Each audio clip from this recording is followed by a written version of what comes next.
This is a saddle shoulder.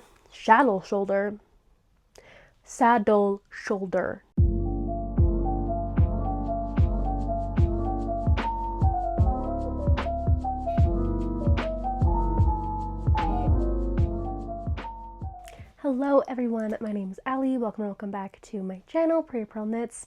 Today's video is another podcast episode, though this will be the last one for a little bit because I am going to be doing something else in the month of December. I will get into that at the end of the episode, just some future plans for the channel. But yes, this is episode 12 of the podcast. So I have a number of things to talk about today. I have a pile of whips over here, my small whips that I wanted to finish. I finished all of them. Look at me go, I'm so proud of myself. And obviously the thing that I'm currently wearing, which I'm also, we'll get into it, but I'm obsessed.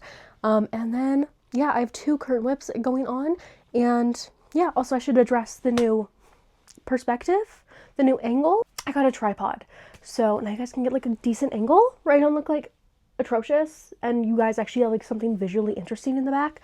You guys get to see my book collection, which has been acquired for the last 10 years, and also most of the books that I own, or at least half the books I own, are not currently on these shelves because I do not have the space to store them in my room. So this is what we're left with. You're missing some up here as well. And you're missing my yarn collection that I had to put on my top shelf. They were in these cubbies for a while, and then my cat, Daisy, decided that these cubbies were really, really fun to dig into, and I cannot tell you the amount of times that I came into my room after being at work, being at my boyfriend's house, and finding yarn on my floor because she pulled it out of the cubbies. So I moved some books in here, moved my yarn to the top shelf, and thankfully she's not realized that it's there yet. And I'm holding hope that she doesn't, because that would be really not good. I'm just going to say this now because I always forget, and I think there's been multiple episodes where I just have not said it at all. If you guys want to follow me on Instagram, it's Prairie Purl Knits, and everything I mentioned in this video, the Ravelry project pages and the Ravelry pattern pages will all be linked down below as well. So if you guys have any questions about the patterns or something, everything is linked down below for you guys to go look at. Generally, life has been, thankfully, a lot chiller than it had been between episodes 10 and 11. Thank goodness. But I've just been really busy with work. I started a new job. I know I've said that 17,000 times in the last couple episodes, but I finally found a job that I actually like, that doesn't drain me. And I mean, it's draining me because I'm working so much, but I genuinely love it so much. I love my coworkers. I love the customers. I love just what I'm doing. So I am so excited to be doing that job. It means I haven't gotten too much knitting time as of this last week, and I won't be getting too much knitting time done in the month of December, but good thing I'm not podcasting because I would have nothing to say. So I'm going to go ahead and jump into my finished objects. The first one, of course, is my Afric sweater by the Crayabea, Rebecca Clow, whichever one you want to go with, and I am obsessed with this sweater beyond belief. I finished it, I put it on, and I went, this is my favorite thing I've ever knit, and I still hold that to be true. I think this has already become my most worn knit. I don't know. I have worn this every day since I finished it, and I finished it 2 weeks ago. I've worn it every day. I should also say, I'm moving my uploads to Sunday because of things I'm doing in December, plus also I just generally think that posting on Sunday is better. Gives me more time to edit, especially with how busy I'm going to be with work. It gives me less stress to get videos done on time. Either way, yes, back to the sweater. I love this thing so much. Now, I will get into the yarn and stuff in a bit. I'm just talking about my knitting experience. I knit this very fast. I knit the yoke and the body in, I think it was 12 days? Yes, 12 days. And it then took me a couple weeks to do the sleeves and the collar because stuff kind of hit the fan and I didn't have the energy or brain space to work on magic loop color work. It just wasn't really wanted to be done in my brain. So it just really wasn't something I felt mentally capable of doing at that time. But I did finish it, and at the last podcast episode, I just had the collar to do. Not gonna lie, the collar was a slog. I never really usually leave my collars to be knit last, just because it just is this one thing of okay, I have to go pick up stitches, and then I have to knit ribbing, and then I have to if I'm doing a folded collar, I have to knit twice the amount of ribbing, and then fold it over and knit it together, and it's just kind of annoying to have to do all the steps when I just want to be done because the rest of the sweater looks done. It just needs a collar. As I mentioned, this is a folded over collar. And yeah, I don't have much else to discuss, but like the progress that I've made, because it was literally just the collar. But generally, I'm so obsessed with this. I knit this on 5 and 6 millimeter needles, and then I think I did 4 millimeter for all the ribbing. Now, I went up a needle size for this pattern. I think I could have used the recommended, if not gone down, to actually hit gauge. My issue, we're gonna have a little interruption. Now, we do have a little interruption. She wants to say hello. I don't know how many of you guys have met Mabel, because I've gotten quite a few subscribers since I last showed her on the podcast, but this is my little baby girl. She just jumped out of my arms. That was rude. Either way, she's the sweetest little muffin in the entire universe. She is so cuddly and sweet, and I'm obsessed with her. She's my favorite cat in the world. So she's now joined us, and she will be peacefully sleeping on my bed for the next while. Lay down, please. Do not nudge my tripod. No, you're gonna mess up the angle. Okay, sorry if the camera angle has changed at all. My darling little Mabel decided that she really, really wanted to nudge my tripod before she lay down.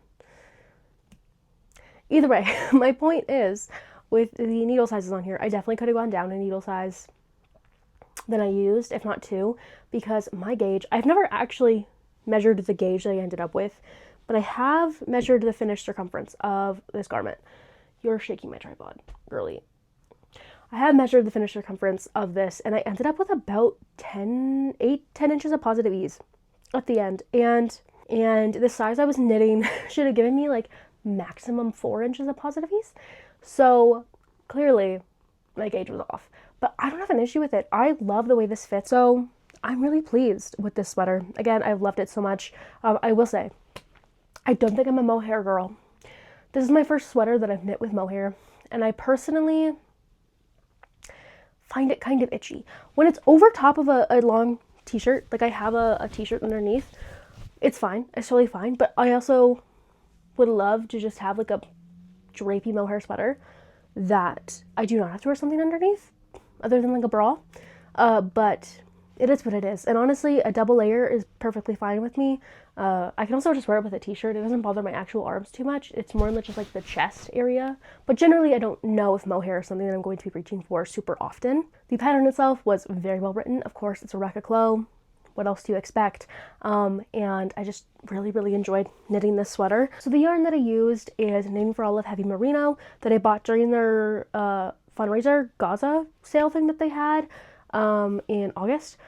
Rebecca had posted on her Instagram story the yardage requirements for this sweater in case we wanted to buy yarn for this project during that fundraiser. So I did, and I grabbed 4 colors of their Heavy Merino. I grabbed the red, which is Bordeaux. I grabbed the brown, which is Bark, the white, which is Cloud, and the black, which is either Licorice or Coal. I cannot remember right now which one's the mohair and which one is the Heavy Merino, because they're both just their blacks in those respective yarn types. It's either or. But then I also grabbed mohair, and for the red, I wanted to do a little bit of a marling thing. Knitting for Olive has this beautiful thing that they do on Instagram where they will take one shade of like a merino or one shade of a mohair and knit it with a bunch of other colors in that same color family. They are doing right now a couple things where it's like contrasting colors, which is also really fun. And they did, I think it was claret as a merino and Bordeaux as a mohair, but I really liked that. And I already bought the Bordeaux merino, so I was like, I'll just get the claret mohair, and I love this sweater so much. I love that red color. So yes, claret mohair. The brown, I already had a ball and stash of the brown that I chose, and I grabbed a second ball of it, and that was a nut brown soft silk mohair. The black is either Licorice or Coal, whichever one I didn't already say. And then the white is a ball of tin silk mohair from Santa's Garden that I had stashed in the color almond. So yeah, that was the yarn that I used. And overall, again, very much obsessed with the sweater. I've been wearing it all the time. I love it so much. So now we're going to go ahead and get into my 3 like more accessory finished objects. The first one, there's a pill on here. The first one is this guy. This is my Musselburgh hat by Ysolda Teague. And this I knit in Frankie Gray fibers.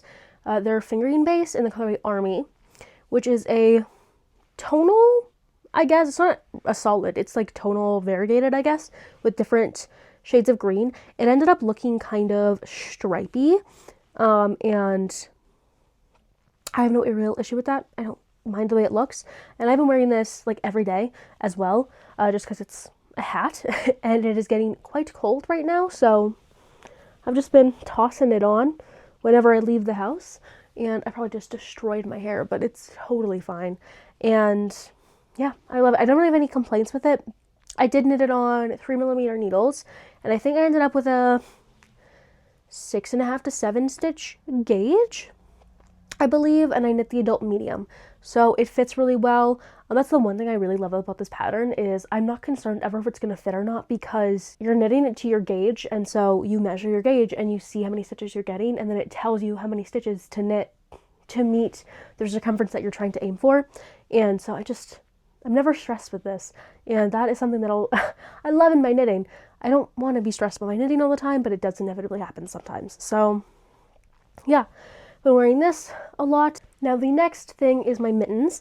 This is the World's Simplest Mitten Pattern by Tin Can Knits, and they are simple stockinette mittens. I knit these in, I think each one took about 2 sittings, so they really didn't take that long at all.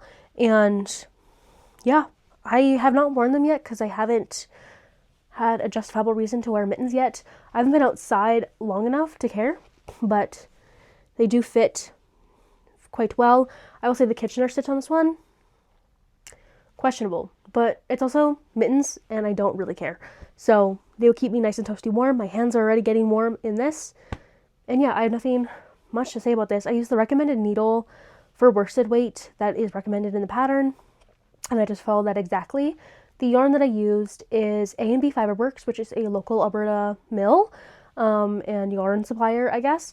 And this is 70% alpaca, 30% wool, I believe. So they are very nice and like drapey, but they're also going to be really nice and warm. And they have a very subtle halo around them, which I really like.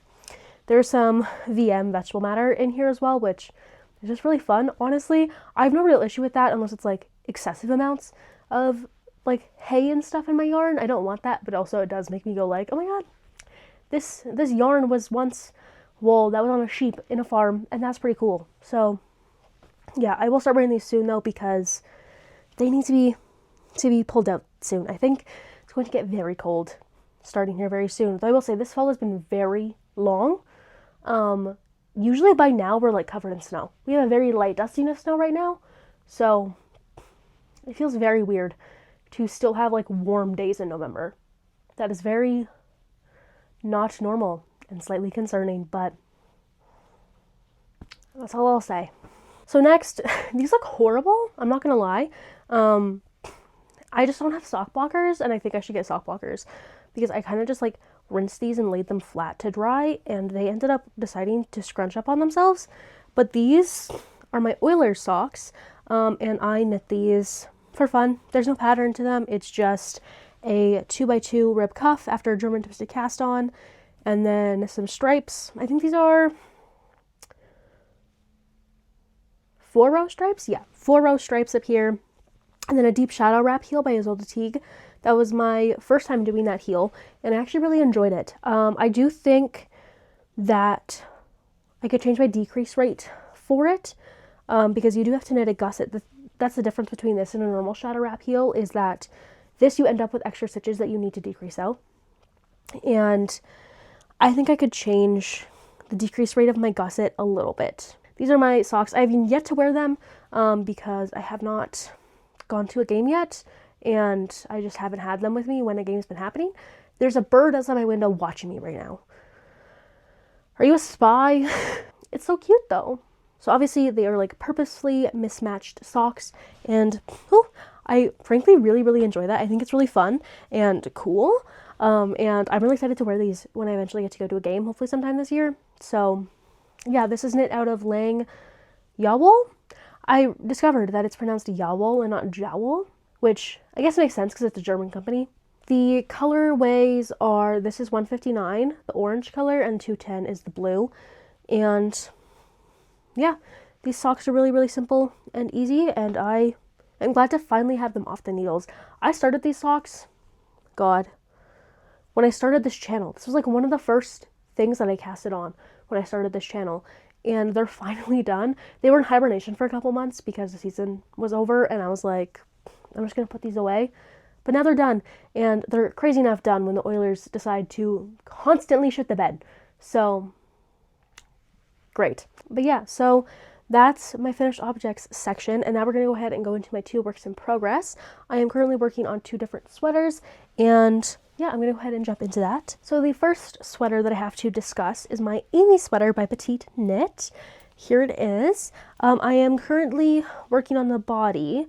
I'm about 1.5 inches, maybe close to 2 inches, 1 3/4 inches, something along those lines, into the body.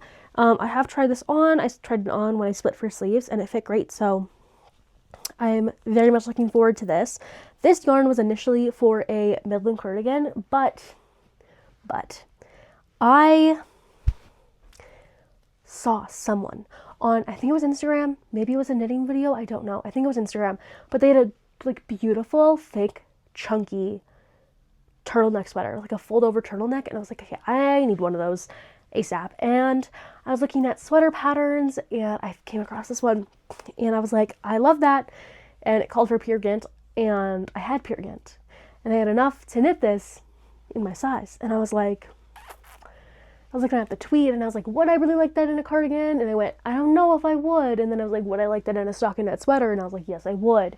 So here it is. I knit this yoke surprisingly fast, especially with this kind of gauge. This is a 20 stitch gauge on Peer Gynt, which is quite dense, honestly.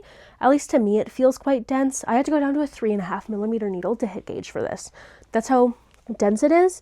And it kind of hurts my hands to knit, I'm not gonna lie. So I've been going pretty slow on the body. But I know I have enough yarn, so I'm just gonna knit the body, then I'm gonna knit the collar, then I'm gonna knit the sleeves, and it'll be totally fine. I'm not stressed about yarn quantity. In fact, I have an extra ball than what is called for in my size and pattern, so if I wanted to make it longer, whatever, I'll be totally fine to do that. And yeah, this is all going to be 2x2 rib, and the collar is going to be, obviously it's quite a long neck hole. If you look at the pattern pictures, you can see that the start of the rib starts kind of low, and so when you fold the ribbed neckband over, you can see the start of the rib, which I actually really like.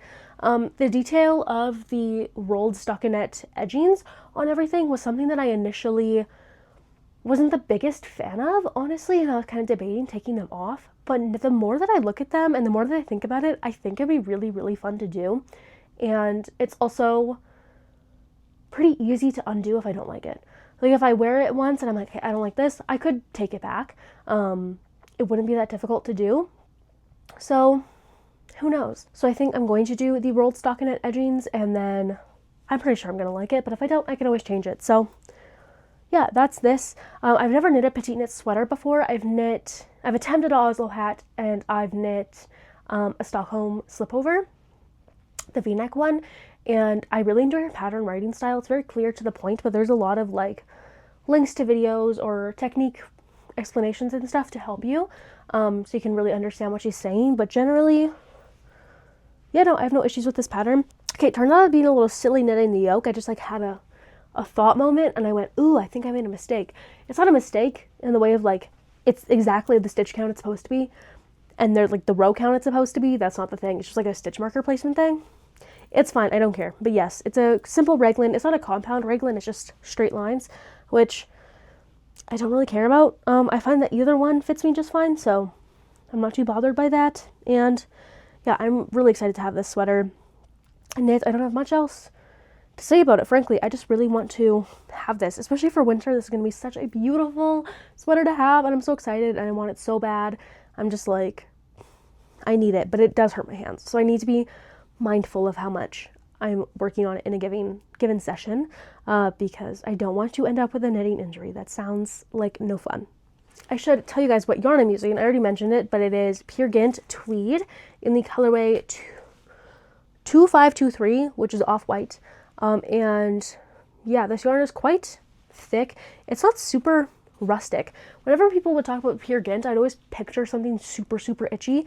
And to me, this is like, it just feels dry. Like, I feel like when most people say things are rustic, they just feel dry to me rather than really itchy. And I'm sure this would get irritating if it was like super close to my skin, but I think in like an oversized sweater, especially with something underneath, I'm gonna be totally fine. I don't have much worry in my heart about that. So yes, I have 11 more balls, 10 more balls, I don't know, to finish the sweater, and I had 16 at the start. I think I have 11 left. So yeah, I will finish this one day, but I will definitely love the sweater, and I know that for a fact. Now the next sweater I'm going to discuss is low-key really annoying me right now. I'm not gonna lie, because holy moly, the amount of ends that I am ending up with from this is just excessive, I think.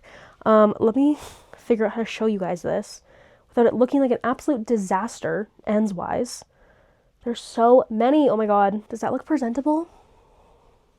I don't know. But this is my legs pullover, the V-neck version, by Ozetta. I have just joined in the round for the body. So I did all the yoke stuff, which, oh my god, the amount of ends in the yoke.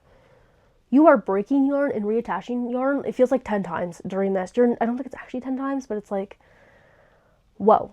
A lot of ends that I'm going to have to weave in when I'm done. It's not like curling now, which is annoying, but I did shape the V-neck. So there was the shape there. And this is a saddle shoulder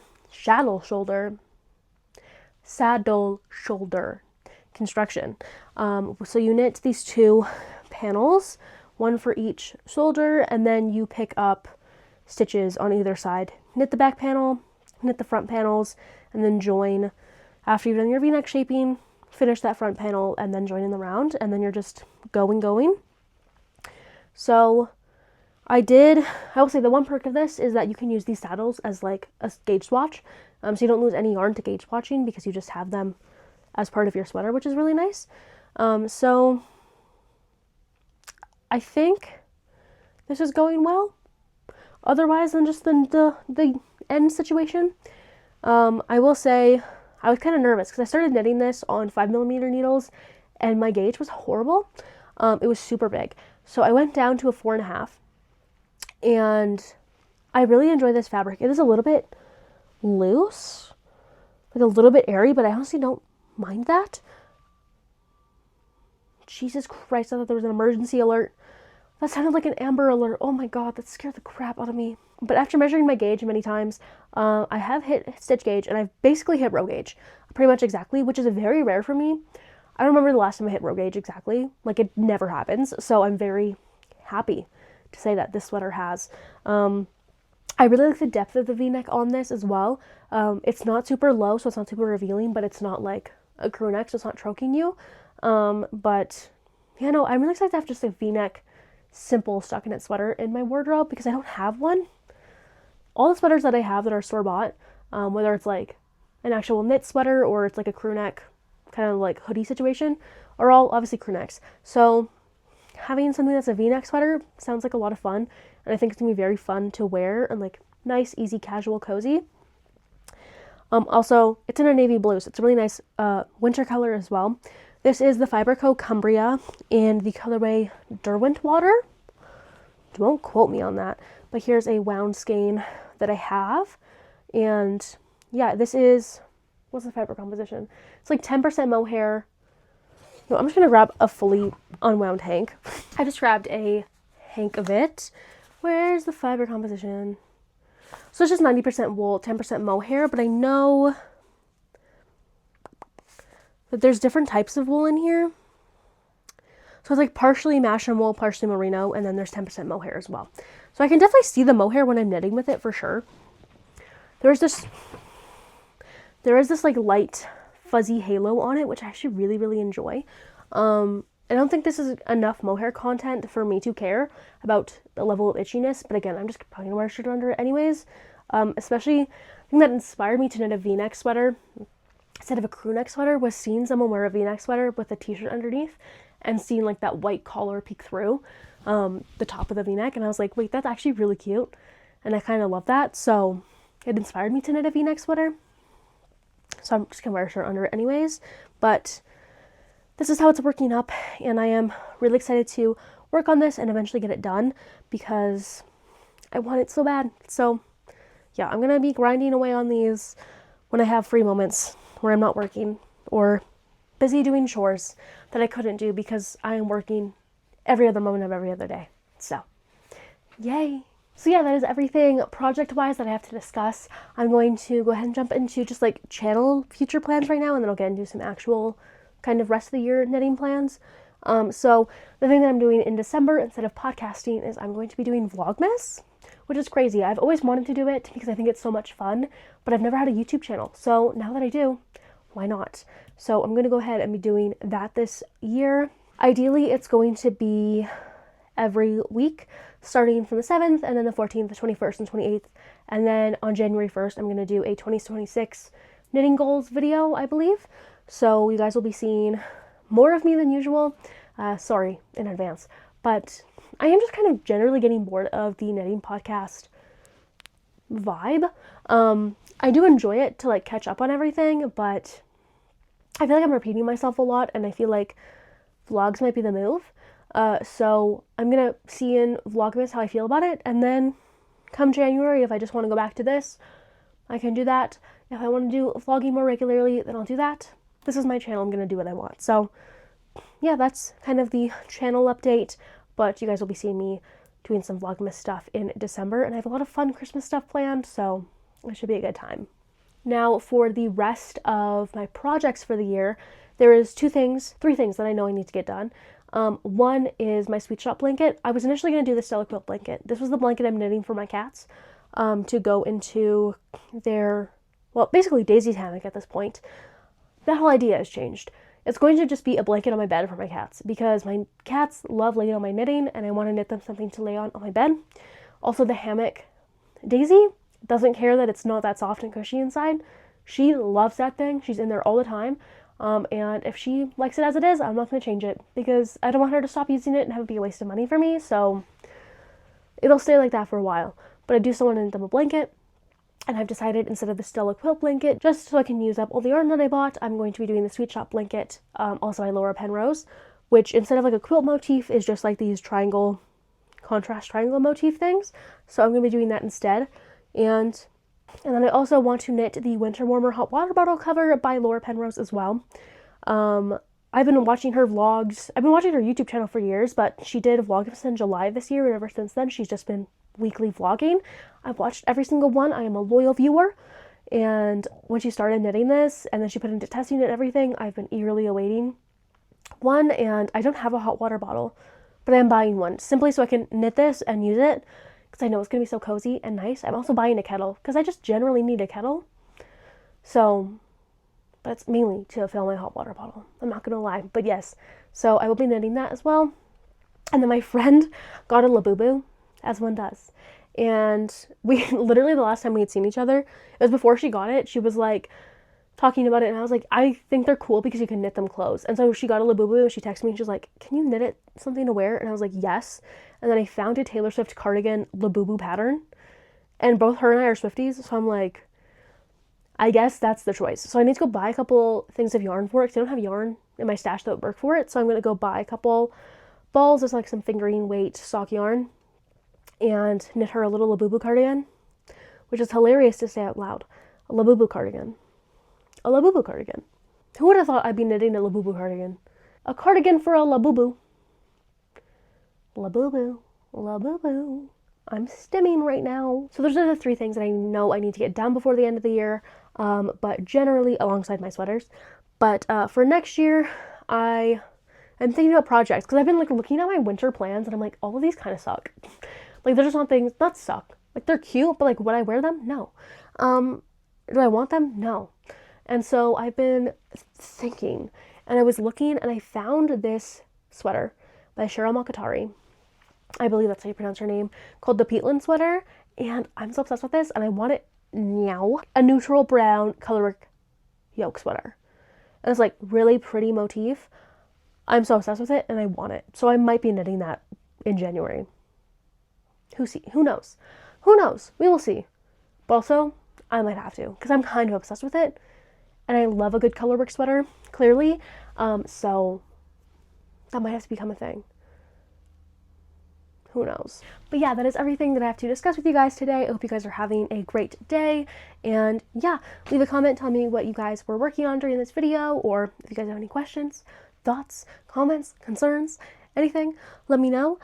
Click like, subscribe, do all the YouTubey things, whatever you so feel inclined to do. No hard feelings either way. Hope you guys are having a great day. So that's everything that I have to share with you guys, and I'll see you guys December 7th should be the next time that I talk to you guys. Yeah. Bye, guys.